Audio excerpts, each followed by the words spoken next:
So tonight's event, it features two fantastic clinicians and authors that we're very excited to have here with you. Dasha Kiper has written Travelers to Unimaginable Lands. She's a clinical psychologist, educator, and author.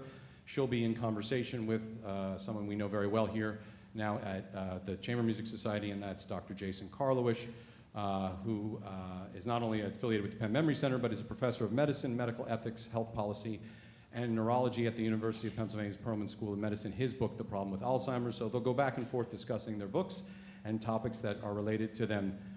Before we turn things over to them, I have some people to thank, so bear with me, but we would not be here without them.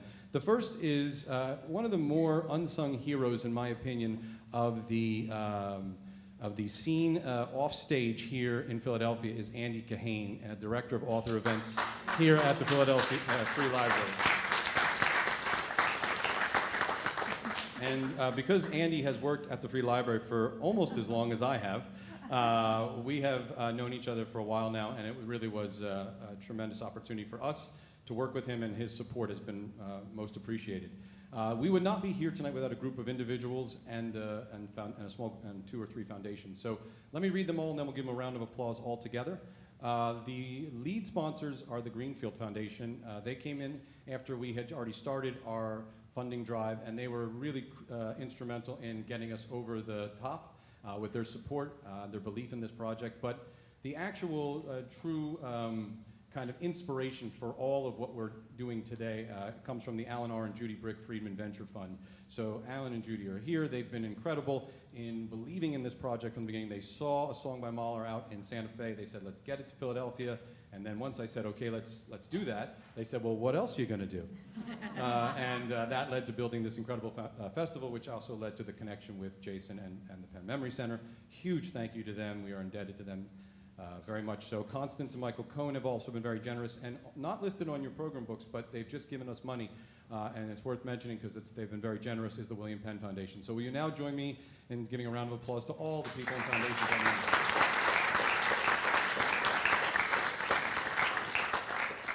The last thing I will say is if you do not have either one of these books, you are in luck, because Uncle Bobby's is here, and we are selling Travelers to Unimaginable Lands and The Problem with Alzheimer's upstairs, and Jason and Dasha will sign their books and meet and greet anybody. So without any further ado, will you please help me welcome to the stage Dasha Kiper and Dr. Jason Karlawish. Well, good evening. Dasha, let me get my notes out here. What a pleasure.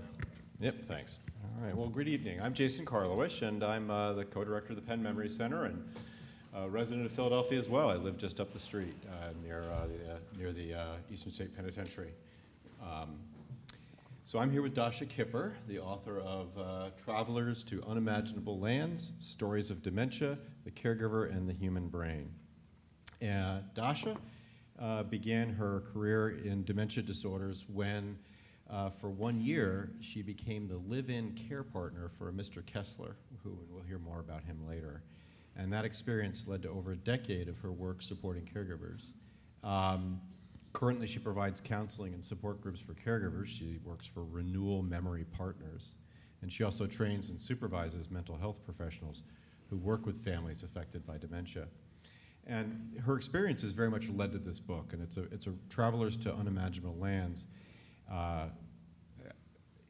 Stories of Dementia, the Caregiver, and the Human Brain weaves stories, really well-told stories, and very well-rendered brain science to illuminate the neurological and the existential challenges of caring for someone with dementia. In the foreword of the book, the physician and author Norman Dodge describes this book as bibliotherapy. It's a healing text. Central to that healing is Kiper's very original concept of dementia blindness. And I'm going to have her explain dementia blindness in a moment. But first, I do want to put this event in context with the other events that are part of the Arts of the Mind Festival.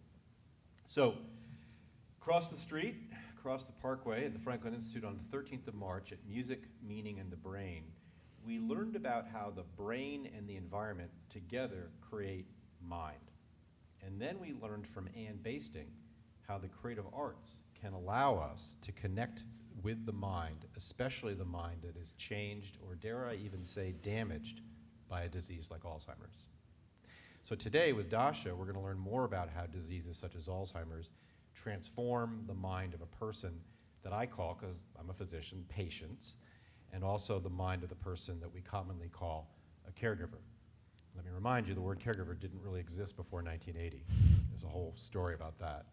Now, I'm going to have to give you a warning, though, about our time together tonight. This is going to get a little vivid. We're talking about a disease, and I don't think any conversation about a disease is pleasant, entertaining conversational topic, whether that's acne, cancer, or sinusitis. But we're not here just to be entertained. We're here to learn. We want to learn how to live well with disabling cognitive impairments. So I'll promise you that at the other end of this conversation will be some rewards, that you're going to leave here inspired to read her book and gain an even greater understanding of why it can be so difficult to live with dementia, whether you're a patient or a caregiver, and with that understanding, to live well with it even. So let's get going, but first I think we wanted to clarify some terms. Dasha and I both agreed that the one thing about this disease, this problem of dementia, is just basic nomenclature things. So what's dementia? Let's talk about that quickly. I would say that dementia is disabling cognitive impairments that are progressive over time. Does that resonate? Sure does. Okay. Now, by disabling, though, I'm not meaning physical disability, which is Right. when we think of disability, we right away go to physical, like Yeah. knees aren't working, Right. whatever, or eyes. But here it's that the higher cortical function is becoming impaired, and so someone has troubles doing things like paying bills, preparing a meal, Right. using transportation, and then later on, troubles with bathing, dressing, grooming, and feeding. Is that okay? Yes. So that's dementia. That's Okay, dementia. all right. So what's Alzheimer's? Well, Alzheimer's is the disease because dementia is not a disease. It is a cluster of symptoms that potentially can explain a disease, whether it's Alzheimer's or Lewy body or. So is Alzheimer's the only cause of dementia? Unfortunately not. There are many different kinds of dementias. There's Lewy body, there's frontal temporal disease. There are many different kinds of dementia disorders, and Right. oftentimes more than one. And dementia has stages. Yeah. Yeah. It So does. what would describe the typical early stage patient, mild stage patient? What would that profile be? Back to the disability idea. So. Anytime a caregiver asks me this, I always get nervous because it manifests itself in so many different ways. But usually, early or moderate stages, there is quite a bit of independence that somebody who has a dementia disorder is capable of. They could still do some shopping, they could still go out. In many ways, a lot of their talents are preserved, and this is why a lot of people with dementia can continue working, and sometimes in very sophisticated high offices. And it's because a lot of their unconscious skills are preserved, and they could look very similar to anybody else. Okay. But then, of course, over time, Yeah. these diseases typically we call them neurodegenerative diseases, a very Yeah. simple term, but it's describing neurons not Yeah. working well and dying. Over time, the disabilities can progress Yeah. such that people have more troubles doing daily activities like cooking, shopping, Yeah. using technology like the computer, Right. and even troubles then later on with problems with, say, picking out clothing, putting it on. For sure. Yeah. Yeah. Okay. All right. Well, that's a pithy overview of key terms. Let's wrap up with an easy term, and then we'll dive in. Mind. What's mind? and 2 hours later, they wrapped it up. No, but because I'll give you my idea. I think that mind is the ability to have experiences in the world. Yeah. So, for example, Miles Cohen from Philadelphia Chamber Music Society talked about how in 2 weeks you're all going to come and see Mark Nakrug's A Song by Mahler. And I expect that at the end of A Song by Mahler, you're going to feel a very interesting set of sensations of grief mixed with hope and a deeper sense of what is love. And I think that's your mind in action. And that's a very unique activity of our brain. And our minds, as you point out in your book, have, I love this word, an urgent priority, namely to maintain a connection with other people. Yeah. That's what human mind, we're doing it right now, I think. We are I think indeed. we're doing a good job. Yeah. And I think there's some going on here too. I felt a little connection there. And of course, what happens in dementia is that there's some troubles perceiving mind. Definitely. Yeah. So let's talk about that, because when a human mind meets another human mind, and that's almost a redundant statement, because humans have a mind, it immediately does something very funny. It engages in mind perception. That's right. So what does it mean to engage in mind perception? How are you perceiving my mind? I think that what happens is that our mind, first of all, we click in because our biology's number one priority is to create connection. So the minute I meet you, I'm trying to get on your page. I'm trying to establish that connection. I'm trying to share in that world because that's the only way our minds can be productive. Right. And that is not only a good feeling, it is actually cognitively restorative. Because when minds connect, it also helps our cognition, it helps our well-being, it helps absolutely everything, because that is our biology's greatest imperative, is to I connect. think it helps us survive. Yes. Yeah. Yeah. Like, because we kind of use other people. Yeah, yeah. Our minds cannot function in isolation because we cannot function with the stress of isolation. Right. So our survival is the minds key. don't stop at our skull. No. they're- They do not. Yeah, there are these amoeba, or well, that's not right, because amoebas don't have minds. There are these parasitic-like things that go out into the world and use all kinds of toys and tools and people. So now let's introduce dementia, disabling cognitive impairments, into the mix, because something goes wrong with this basic human function between two people. That's right. And you have this idea of dementia blindness. Yeah. And this is a very central concept in the book that organizes the many fascinating stories that you tell. So let's talk about what dementia blindness is. Go ahead. Yeah. So dementia blindness is a term I coined to explain a curious and oftentimes baffling tendency that caregivers have. And one of those tendencies is that it takes them a very long time to notice that dementia symptoms are there. This is why so many caregivers tell me, well, my husband has had dementia for 5 years. Well, actually, now that I think of it, and then they go back, I missed a lot. It's probably been about 10 or 12. So Right. that's one of the first things that I'm constantly hearing. The other thing I'm hearing, and this is another form of blindness, is when dementia caregivers call me, they're calling me in distress. And their distress oftentimes has a lot more to do with them than their partner. They say, I'm changing in ways I can't recognize. I expected my husband to change, but I'm changing because I know my husband has a disease. I've read all the literature. Right. I've spoken to my doctor. I've read the guidebooks. But when I am with him, it's like the disease goes away, and my expectations are still such that this is my husband, and as a result, I get angry with him. I still expect him to be the way he's always been, and then I feel so much shame and guilt, because later on I'm saying, what are you doing? The man has dementia. Why are you asking him, don't you remember? Why are you holding him accountable? Why are you yelling at him for not doing the things he would definitely forget to do? And so dementia caregivers are oftentimes torn between what they know intellectually to Right. be true And and what emotionally how they feel when they're sitting in front of the person they're supposed to take care of. And what I find is that dementia caregivers beat themselves up because they think, well, clearly it's because I'm just not nice enough. Clearly it's because I'm not patient enough. Clearly it's because I'm stubborn, in denial, selfish. And my job is to assure them that, first of all, this happens to everybody. Every single dementia caregiver I've spoken to has fallen into the same pitfalls. And then I had to take it upon myself, and I thought, well, why does it happen to everybody? And when I began to study about the human brain, I began to understand, oh, they're reacting like this because it's actually a natural, adaptive way to react to another mind. So so let's give some examples. Yeah. So that's our theoretical structure. I told you it's going to get pretty intense. So Brace let's- yourself. Yeah, let's go to chapter 1, titled Borges in the Bronx. Yeah. And I deliberately made sure I said the check, because we're going to come back later, because I think one of the things that you're also going to pick up from this book when you read it is Dasha very thoughtfully uses literature, not just as a way to embellish and give a little color, but to actually help you make sense of her ideas. But we'll come back to that point later. Borges in the Bronx opens your chapter and opens your book. And I thought it's a great opener because it takes on the stereotypical symptom of Alzheimer's disease, which is memory loss, the repetitious questions, et cetera.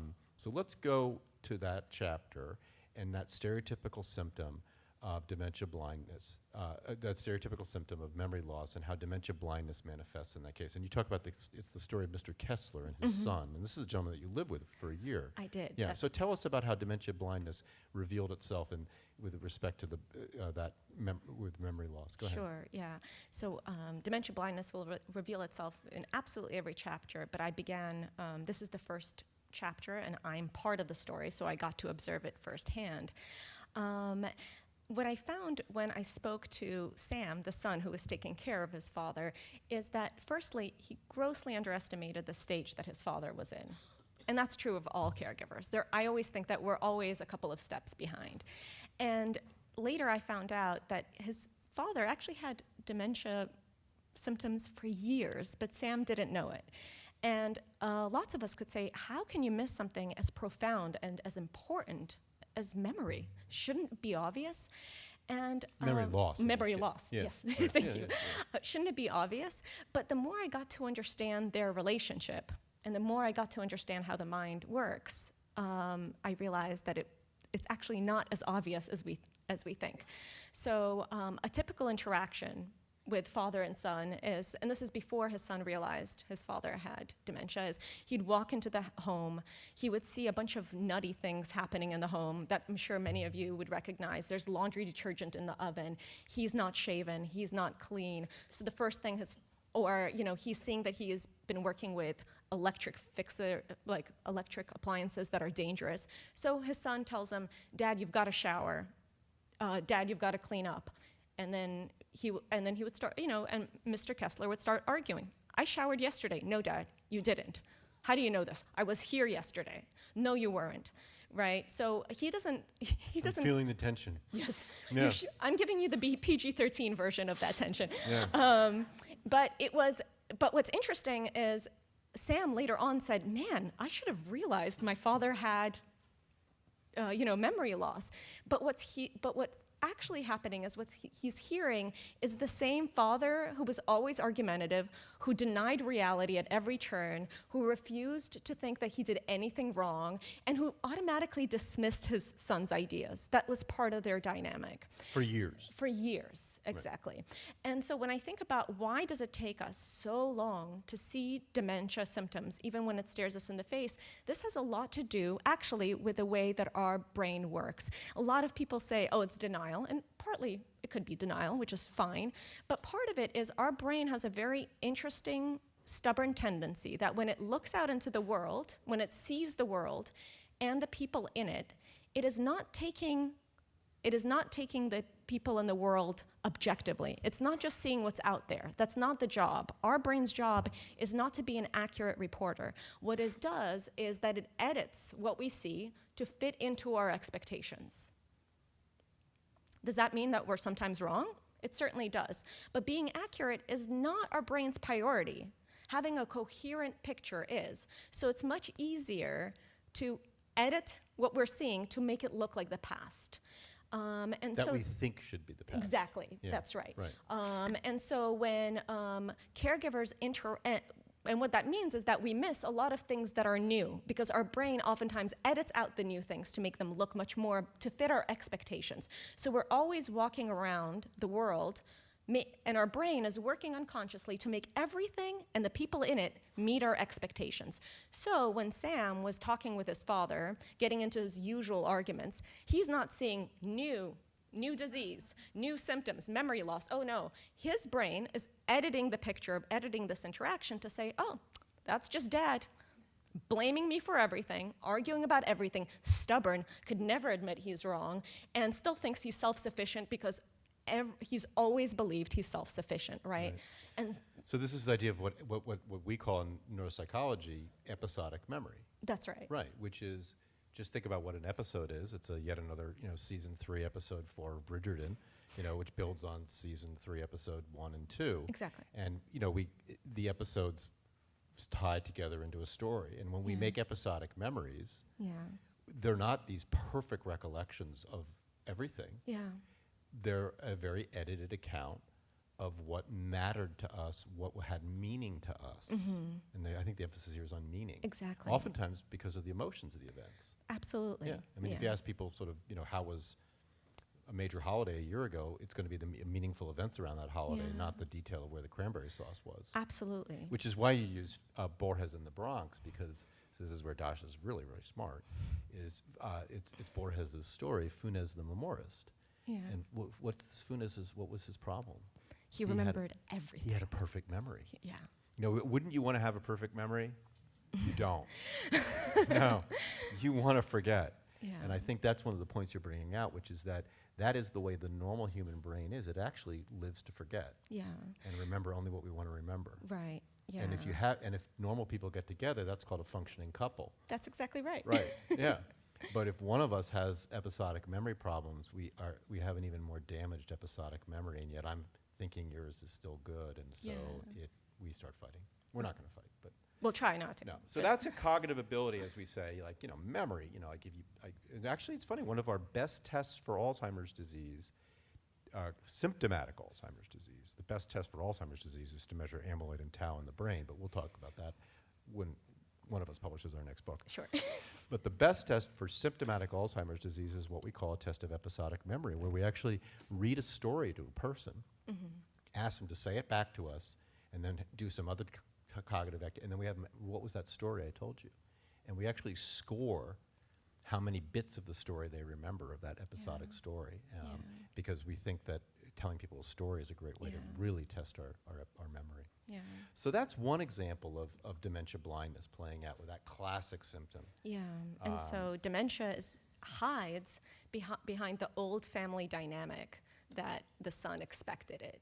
And dementia disorders are very sneaky. There is no trait that your family has that's annoying, hurtful, wounding, that dementia cannot hide behind, and where the caregiver can't say, oh, that's not a symptom. That's just my mom being undermining.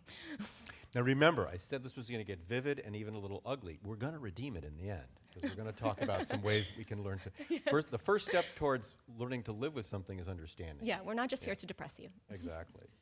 But I think you're getting at a very important point already, which is that the mind of these two people are very interconnected.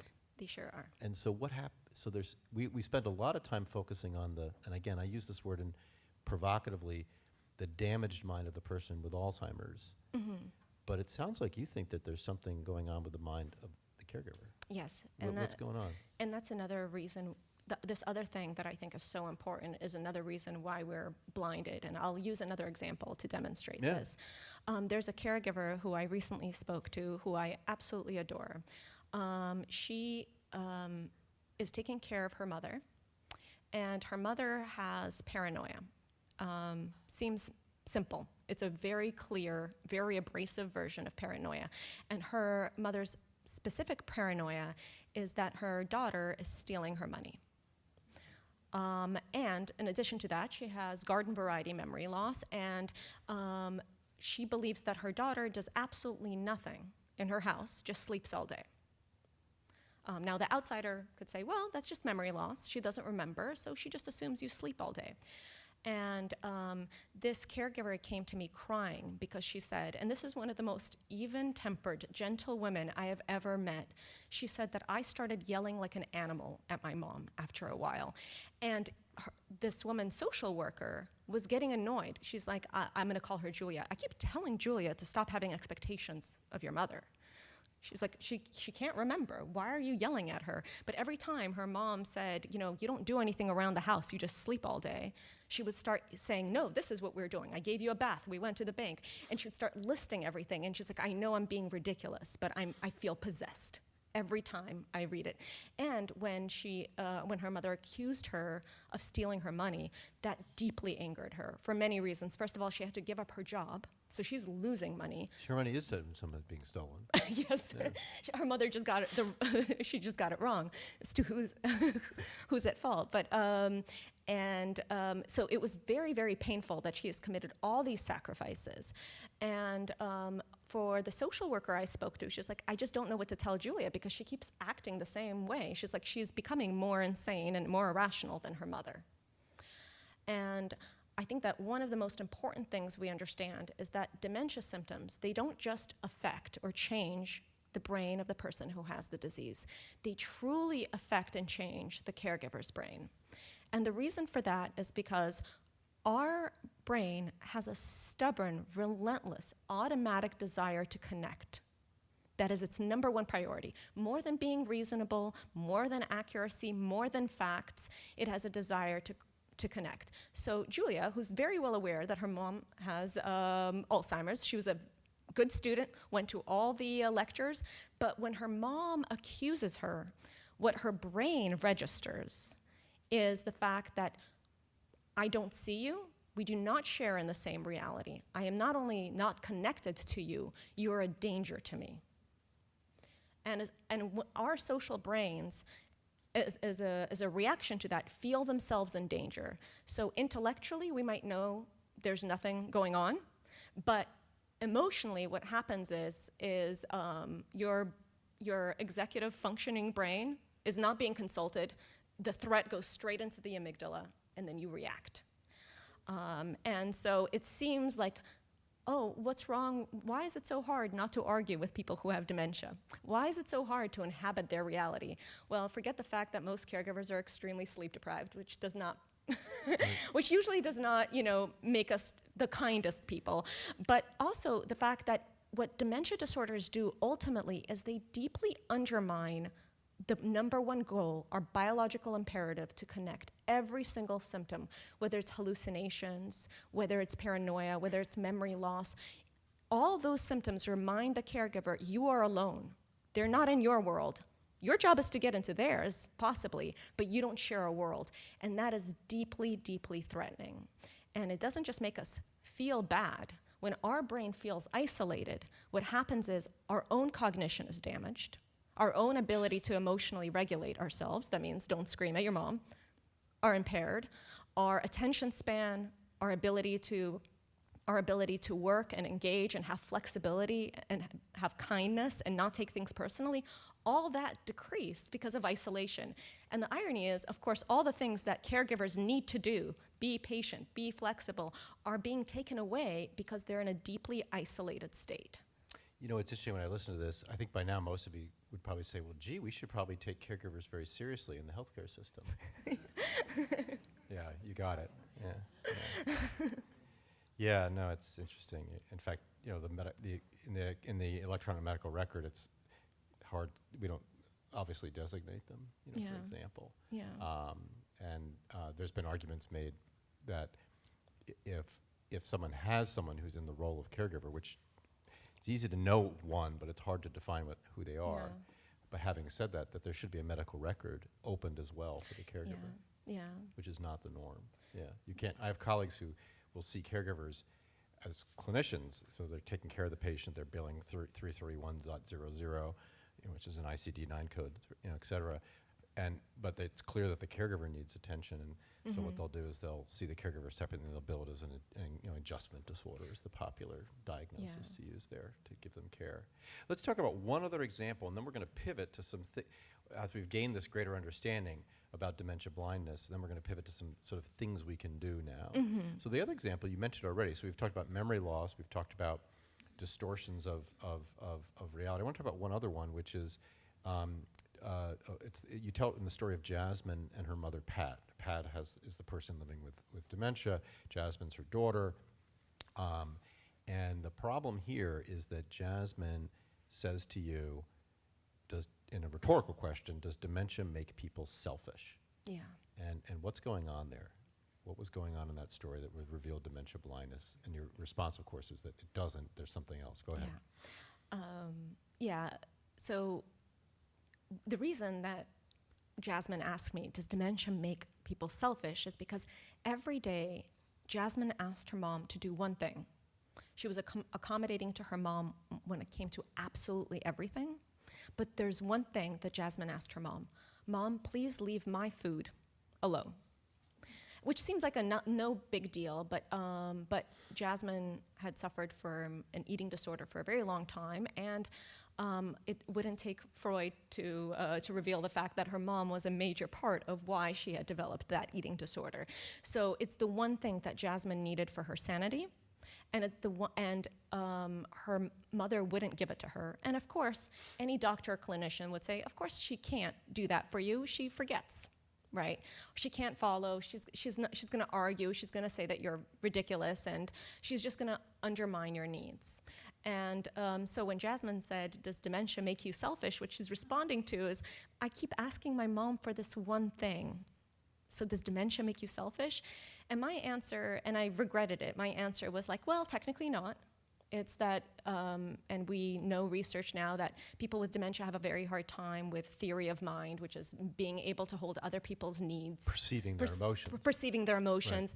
Right. But emotionally, when somebody doesn't have theory of mind, what they appear to you is just a jerk who doesn't care about you.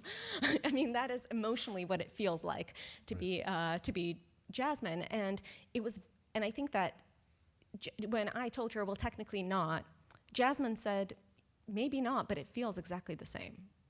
And it does. Because Jasmine is not in a relationship with her mother's hippocampus. She's in a relationship with her mother.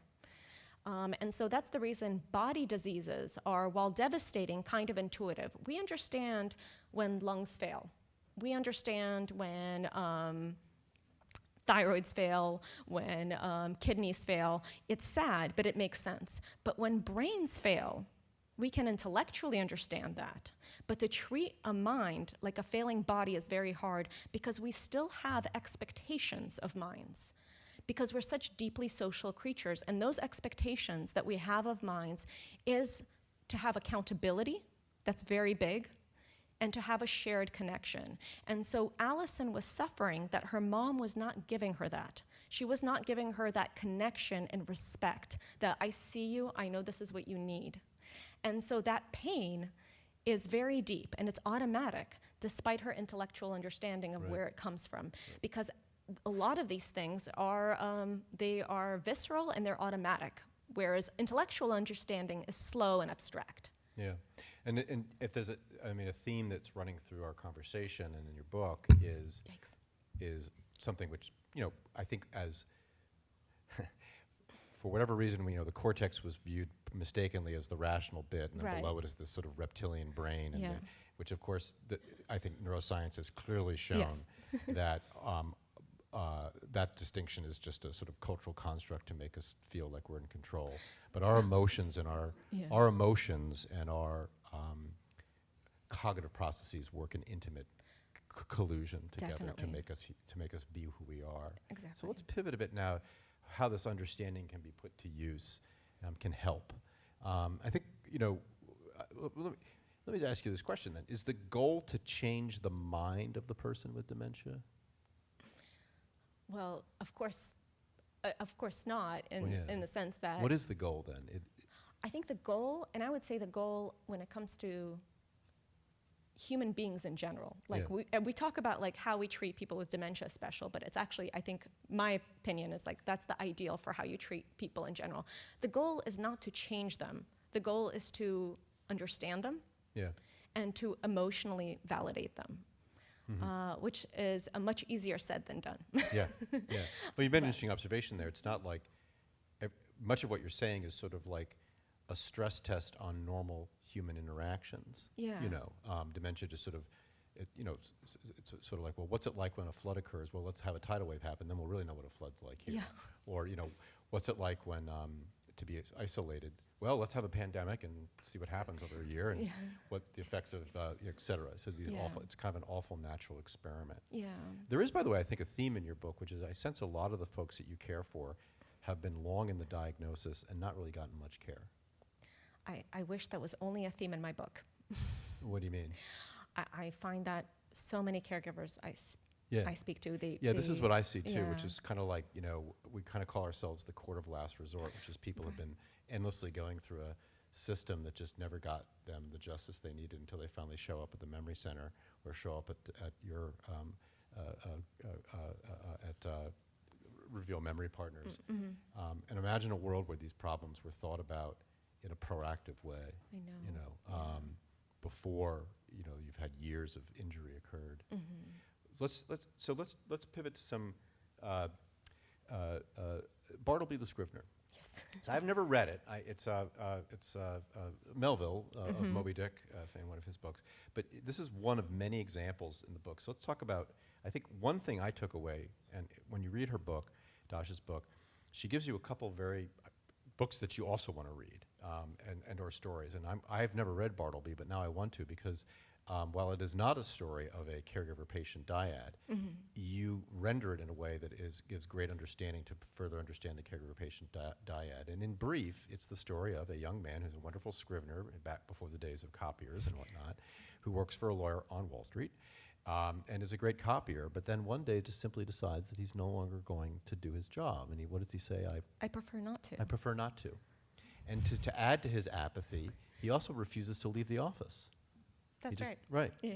To the point that the lawyer finally gets a new office. Yes, it devolves very quickly. Yeah, it's actually sounds like wonderful, sort of almost surrealist fiction. It really is. Yeah.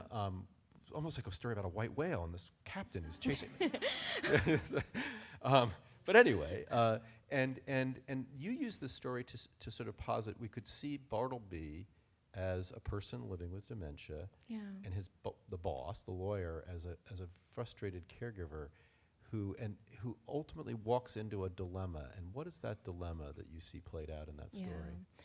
The dilemma is that, like so many caregivers, on the one hand, and he's not going to use any of the modern terms I'm going to use, so forgive me. On the one hand, he thinks that this man clearly has a problem, right? He thinks that he is, I mean, they might have used the word touched, or that there's a... He's nuts. Yeah, he's nuts. And he can't, and the goal is he can't help himself. And that disarms the lawyer, because, well, what do you do with somebody who can't help themselves? Well, then You help them. You help them. They earn our compassion and you accommodate them. But then there's another side of him that feels like, no, there's something perverse about this man. He is goading me. He's doing this on purpose. He's criminal. There's He's an intention. criminal. There's maliciousness. I'm trying to give him everything, because at this point, the lawyer is turning himself upside down, trying to make this man's life easier. And he just keeps saying, I prefer not to, I prefer not to. And like so many caregivers, I feel, I identified with him as a former caregiver, is you try so hard to be useful. And I think that is the tragedy. You're trying so hard to connect and be useful, and at every turn you're being rejected. And again, intellectually you might know something is off, but your biology, your nervous system, it doesn't know. Yeah. What it knows is that it hurts, it's pissed, and you have no idea how to fix the situation. So he's constantly caught between, do I indulge this poor man, or do I get him out of my life? And he could make his own decisions, because he is willful and mean and perverse. And in the lives of caregivers, I think both of us, when we were chatting beforehand, this plays out in I've heard it, you've heard it. Is it her, or is it the disease? Yes. Because if it's her, then issues of blameworthiness, et cetera, and it becomes very awkward. And if it's the disease, well, you can take pity and et cetera. But the more you think it's the disease, especially if it's a problem of the mind, you're objectifying the individual and you're reducing them to their disease. And that is one of, I think, the dilemmas that we face. And that's why I think caregivers are so loath to make decisions on behalf of people they're caring for. Yeah. A lot of people say, oh, you're procrastinating, you're being irrational, it's time for you to take that driver's No, license but I want away. him to be agentive. Yes, exactly. But Yeah. I think that, So let's pivot to the arts a bit. Because we did talk about the arts already. We talked about Bartleby the Scrivener. Yeah. We talked about Funes the Memorious. Waiting for Godot is given a rendition, which has me want to go back and read Waiting for Godot. Oh, I'm delighted. We've got Uncle Vanya, I believe, is invoked. Yeah, so you'll leave here with a reading list of works that were never written to be about what it's like to be a person living in dementia or their caregiver. But what are some other roles for the arts? And I came away, so if the issue is that dementia disrupts connection, how can you create connection? And so let's talk about what the role of the arts are to do that. Yeah. And when I say the arts, I mean the arts in two broad ways. Arts as witnessed, sit and, as you will all do in 2 weeks, at the Philadelphia Chamber Music Society's production of A Song by Mahler at the Perlman Theater, at the Kimmel Center. No, seriously, you will.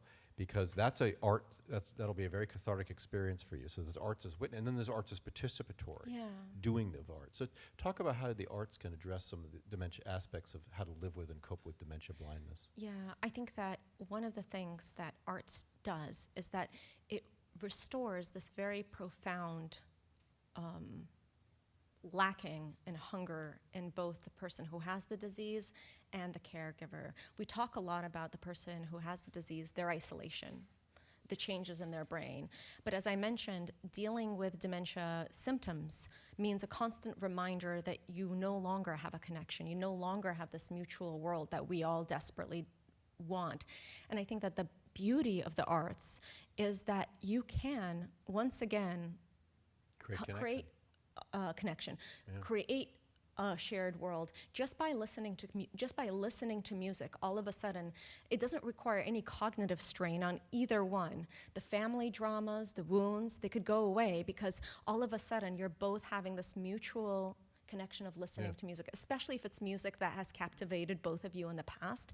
And I think that there's nothing more humanizing than that. To seeing somebody you love connected to the arts is so profound. And dealing with somebody who has dementia, why it's so traumatizing for caregivers is oftentimes you're used to doing a lot of things that are dehumanizing, like taking driving privileges away, like making decisions on their behalf. And it's horrible to see people you love in a diminished state. But when you see them engage in arts and in music, there's something so humanizing because it ties them again back into a world where we all belong. Yeah, no, I'm reminded for Arts on the Mind a week or two ago, we were at the Woodmere Museum with Susan Schiffer and colleagues of Arts Philadelphia, and one of our many events at that museum was sitting before a painting. We weren't told the title, and Susan asked us essentially to compose a poem as a group based on what we saw. Yeah. And we didn't know who was patient, and again, I use these terms, I'm a doctor, I bill for them, but we didn't know who was patient, we didn't know who was caregiver, but what we knew was we were all able to sit and look at this painting and say what we saw, and then out of that she put together a poem. I think another example of an experiential moment of the arts where there was that connection, Ann Basting, back in early March over at the Franklin Institute, talked about the work she's done with creative care, using the creative arts, the fundamental idea of improv comedy. You know, yes, and I've heard what you said, and I will now ask more. Tell me more. Yeah. And so I think these are all moments where examples of how the arts can be used to create that connection. Yeah. I wanted to put out if one of the problems is that we're human, and it is a problem. Such a problem. Yeah. And not robots, thank God, or I think the new term now is large language networks. I believe that's what. Yeah. Yikes. Yeah. So, because I don't know what a robot is, but anyway, I think your work as I left showed the tremendous opportunity to create a workforce of professional caregivers, because professional caregivers, people who really have read your book and my book, and thought about this, are able to create, and dare I say, some degree of distance. You know, Yes. in other words, they much like, and I'll use a very pejorative example, but I think it hammers it home. People who are really good at childcare. Right. Yeah, you know, they're not the parents. Yes. And yet you trust your kids with them because they get your kid, they figure it out, et cetera. And we don't really have that workforce. If you said, I want to go to college, I'm going to be a professional caregiver, they'd say, well, so you're going to go into real estate, drop out, and then look for another job, et cetera, which is, or you know, et cetera. And it's a sad testament. In fact, the closest to people who are professional caregivers are certified nurses' assistants. And their job is framed as you're there to assist the nurse to do BADL care, bathing, dressing, grooming, and that's the one, you know, and then you're left with, in social work, you know, somewhat, there's no profession that has really said, this is what I'm going to do. I'm going to help people connect with and care for a mind that's been damaged by a disease. So I think it's a great opportunity. We could make a major at a school for it. I wish there would be. I work for an organization where their specialty is basically, it's like matchmaking, where they take folks who are interested in people living with dementia, and they oftentimes come from the world of arts or you know, and they link them based on personality matches. And the goal is to get away from that medical model where all you need to do is provide safety for that person, because that's so profoundly dehumanizing. I think what arts always tells us is that our purpose is to really create meaning, connection, purpose, and instead of treating somebody with dementia as an object to keep alive, to say that these people have so much capacity, Yeah. so much cognitive reserve. Why are we there just keeping them alive instead of creating a world that's still worth living? And people who are professionals are oftentimes so much better than family. I really tell family, I'm like, for the sake of your sanity, bring somebody in, because they don't have the baggage you do with your mom. And they might open up your mom in a way that she would never open up to you, mostly because she Or your might, wife, or your husband, or your because there are partner, certain, there are family patterns that continue on, even with dementia. They might want to look a certain way to their daughters, and they might be sillier, or more open, or share more with a stranger who's, who they have good chemistry with, and all of a sudden, people who are really good at this work, they like it. They don't feel like they're babysitting. I agree. It's very interesting the reward they get, along with some good cash too. Yes. Okay, I have an avocation as a humanitarian clown, and there are actually groups, mostly in Europe, who go into, hospitals or places where people with dementia are, and first of all, they will dress up in sort of the clothing that the person they're visiting would have seen or would have worn years ago. And they just give the person a terrific experience. The person they're working with is the star, and they do things for that person. So that's really been, or I've also been in a singing group and getting people to sing, the old songs. Yeah, you mentioned a group called, what are they called? It's called the Unforgettables, the choir, and and it's one of the most moving things I've ever seen. Yeah. Where caregivers So and just mentioning. thank you. Yeah. Having the arts be a form of connection between the two people. I wonder how often in your experience it happens that the patient has a love of opera, and the caregiver, maybe of a different generation, loves rap music, and so you're trying to make a connection through music, but there's really no common ground in that situation. And if so, do you come up with another art that you find that both people can appreciate, or do you have You go to the O2 festival, where I find the opera to be very progressive. What do you think? I don't know. I was looking. Let's be honest. You just say, well, that's all the more reason for the role for professional caregivers. Like, I can't stand opera, but you, all right, fine. Off you go to Madame Butterfly, which I think is coming up. Right. And I'll stay home and listen to rap. But I find that a very just practical, pragmatic solution. Yeah. I say they both should do what they love, because I think that it doesn't always have to be together, but when but art fills you up, and once it does, it makes you more open to connection. I always tell, because I'm usually dealing with caregivers, and my general approach is, please get out of the house. Not everything has to be with the person you're taking care of. Replenish yourself with art. In fact, caregivers I know have taken improv courses, and the reason that they became better to their mother is not because they learned how to yes and, but because they got a community, and having that connection gave her more emotional space to be flexible with her mom. And so I say all the arts, you can do them together, but also do it separately. Each one deserves that self-care. Thank you so much. I've been craving conversations like this, so I really appreciate it. Oh. Not gonna get emotional. So I was really curious what you had to say about the delay that caregivers have in making difficult decisions for people. And if you had creative ideas, I was not gonna get emotional with a microphone, but whatever.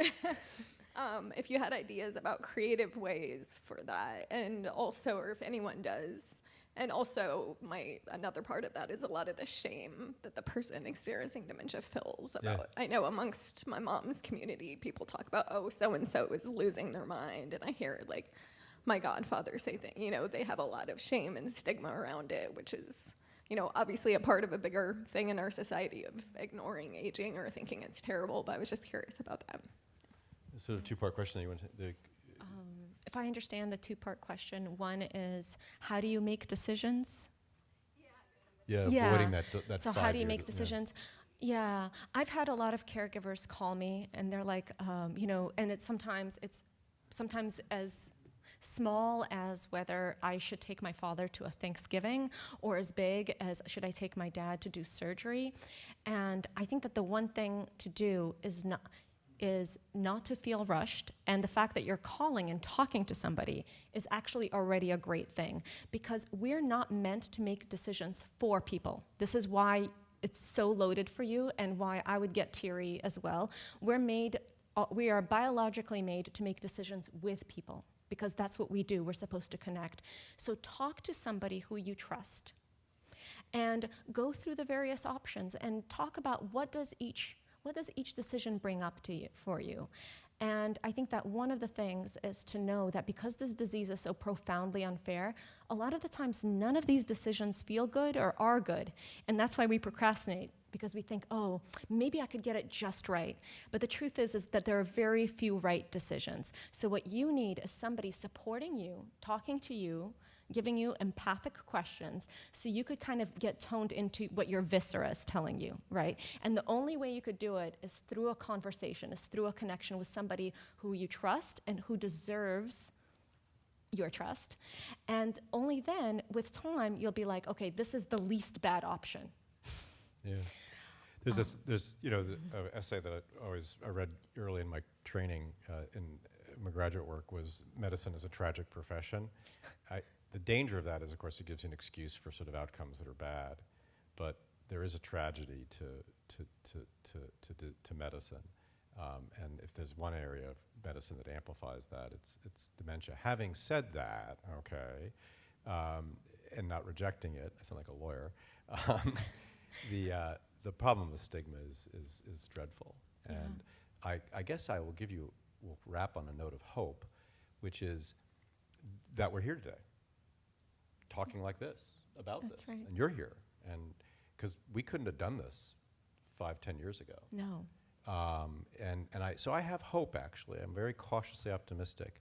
The fact that this festival is going on, the fact that you're here today, that slowly the arc of history is bending towards kind of a justice towards living with a mind that is affected by these diseases and caring for it, as opposed to hiding it, stigmatizing it, and all the other behaviors that lead to the problems that patients and families face. So I do have hope, small hope, but I have hope. And I'm so grateful that you mentioned the stigma, because I say, what I found that gives people hope is find other people who are experiencing the exact same thing. Like, I can never there's nothing I could say that could rid you of guilt or stigma or anything like that. But when you find a community where you feel it together, and in fact, what you're doing is giving them a gift, because what you're gonna do is make them feel validated. And that's exactly what they're not getting at home, validation. And so I say, find your community who could give you that, where you could share your anger, your stigma, your confusion, all the things that are in your heart, and do this. And this will be just as good for you as it is for others, because you're going to make other people feel less alone, and that, by nature, lowers stigma. Last question. Well, I have a complex situation. I'm just beginning to learn about dementia. Yeah. Alzheimer's, you really didn't talk too much about that disease. What is Alzheimer's? What is that? My uncle had it. Yeah, so Alzheimer's is, and we'll wrap on this, Alzheimer's is a disease of the brain. It's caused by at least 2 pathologies, 2 disorders, 2 amyloid plaques and tau tangles. A pathologist will see that under the microscope. A radiologist can see it with an imaging scan. And for reasons that are still a bit mysterious, those 2 abnormalities start out in certain regions of the brain, cause those regions of the brain to not work as well, often the memory regions initially, where we learn and remember things. And the result is dementia, namely disabling cognitive impairments. So Alzheimer's is a disease of the brain that causes dementia. Another disease of the brain is Lewy body disease, named after Dr. Lewy. That was his name, and it's caused by a pathology called just bear with me, alpha-synuclein, completely different than Alzheimer's, different pathology, different set of symptoms, same overall problem though, namely dementia, disabling cognitive and emotional and behavioral problems as well. So Right. that's the Now, pithy summary. dementia is before Alzheimer's. Nope. Is that correct? Alzheimer's is the disease that causes dementia. Okay. Yeah. Yeah. Just like Haemophilus influenza is the virus that causes influenza. Yeah. Thank you. Thank you. See Thank you you. upstairs. Thank you.